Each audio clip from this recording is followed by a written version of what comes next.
दहशतगर्दी के नाम पर मुसलमानों की धड़ पकड़ का हथकंडा अब पुराना हो गया, इसलिए अब इसका पैटर्न चेंज कर दिया गया। धर्मांतरण अब एक नया हथियार बन गया है। किसी भी मुसलमान पर अवैध धर्मांतरण का इल्ज़ाम लगाओ और उसकी ज़िंदगी को जहन्नम बना दो।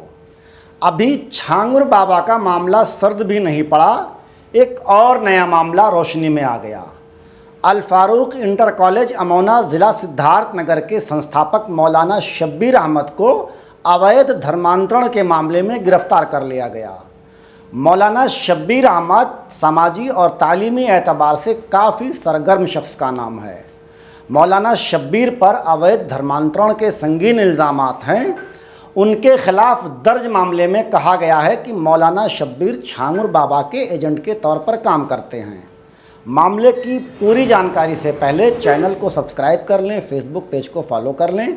मज़ीद दूसरी ख़बरों और तज्ज़ियाती रिपोर्ट्स के लिए हमारी वेबसाइट newsg24.in पर विज़िट कीजिए। हमारे डिजिटल मीडिया हाउस प्रोजेक्ट को सपोर्ट कीजिए, लिंक डिस्क्रिप्शन में है। मौलाना शब्बीर मजहबी तालीम और समाजी हमाहंगी के लिए पूरे इलाके में मशहूर हैं। उनकी गिरफ्तारी इंतज़ामिया की कार्यशैली पर गंभीर सवाल खड़े करती है। मौलाना शब्बीर पर अवैध धर्मांतरण का इल्ज़ाम लगाया जा रहा है, लेकिन इसके पीछे की कहानी कुछ और ही बताती है। बात साल 2021 की है, जब अखंड प्रताप नामी एक शख्स ने अल फारूक इंटर कॉलेज में नौकरी के लिए अर्ज़ी दी, लेकिन किसी वजह से अखंड प्रताप को ये नौकरी नहीं मिली। 4 साल तक अखंड प्रताप ने मौलाना शब्बीर या उनके कॉलेज पर कोई ऐसी बात नहीं कही। अब अचानक अखंड प्रताप ने एक तहरीर देकर मौलाना शब्बीर पर मजहब तब्दील करवाने का आरोप लगा दिया, जिसकी बुनियाद पर उन्हें यूपी पुलिस ने गिरफ्तार कर लिया। मीडिया रिपोर्ट्स के मुताबिक अखंड प्रताप का इल्ज़ाम है कि मौलाना शब्बीर नौकरी के बदले धर्म परिवर्तन करवाते हैं। मौलाना बतौर एक एजेंट छांगुर बाबा के लिए काम करते हैं। सवाल ये है कि अगर मज़हब तब्दील करवाने जैसा संगीन मामला था तो अखंड प्रताप 2021 से अभी तक खामोश क्यों था? क्या वाकई ये मामला धर्मांतरण से जुड़ा है, या फिर नौकरी ना देने के एवज ज़ाती इंतकाम की खातिर मौलाना शब्बीर पर अवैध धर्मांतरण का आरोप लगाया गया है? उत्तर प्रदेश में जबरिया, लालच या फिर धोखे से मज़हब तब्दील करवाना जुर्म है। हालांकि किसी तकरीर, किताब, आपसी डिस्कशन या आइडियालॉजी से प्रभावित होकर धर्मांतरण को जबरिया मज़हब तब्दील करवाना करार नहीं दिया जा सकता, क्योंकि अपने धर्म का प्रचार प्रसार करना या अपनी मर्ज़ी से किसी भी धर्म का पालन करना ये नागरिक का मौलिक अधिकार कहलाता है।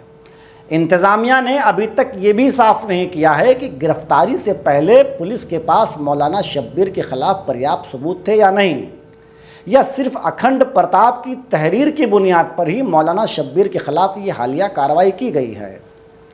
मौलाना शब्बीर को इलाके में एक मारूफ तालीमी और सामाजिक कारकुन के तौर पर जाना जाता है।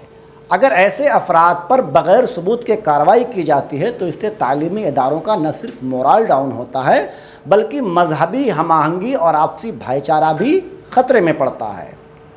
इस तरह की कार्रवाइयों से सोसाइटी में नफ़रत को भी बढ़ावा मिलता है।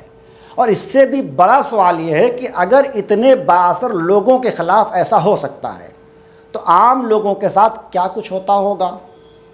कानून सबके लिए बराबर है, इसका इस्तेमाल सच्चाई और इंसाफ के लिए होना चाहिए, इंतकाम या दबाव डालने के लिए हरगिज़ नहीं।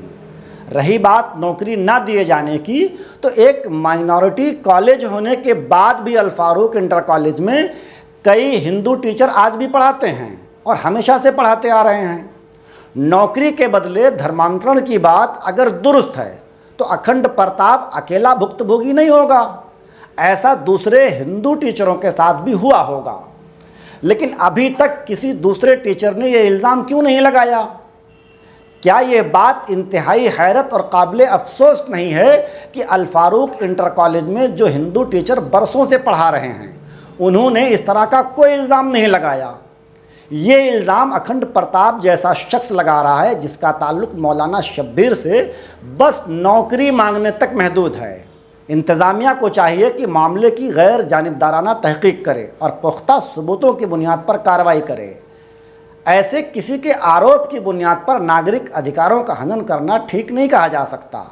संविधान सर्वोपरि है। इंतज़ामिया को चाहिए कि धर्म और कपड़ों की बुनियाद पर कोई कार्रवाई ना करे। संविधान और कानून सबके लिए एक होना चाहिए, चाहे वो मौलाना शब्बीर हो या फिर कोई अखंड प्रताप। फिलहाल इस रिपोर्ट पर आपकी अपनी क्या राय है, कमेंट करके हमें ज़रूर बताएं। शुक्रिया।